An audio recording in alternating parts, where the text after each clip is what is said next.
ផាសិនតិចបឺតិចឃ្លោកតិច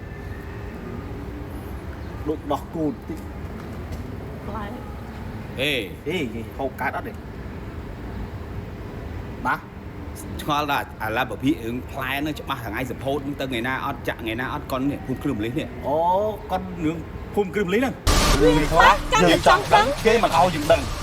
រឿងខ្លះយើងចង់ដឹងបែរជាឲ្យយើងដឹងទៅវិញ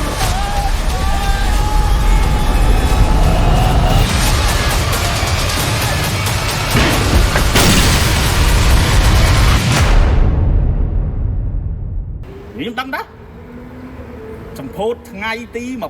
26ខែ2ឆ្នាំ2026ថ្ងៃចាក់ប្រចាំថ្ងៃសម្ពោធថ្ងៃទី24អញ្ចឹងបងប្អូនកុំភ្លេចចូលរួមទស្សនាទាំងអស់គ្នាបាទជាមួយនឹងរឿងភូមិមួយគ្រឹះម្លិះអីត្រូវទេ ត្រូវហើយ អរគុណ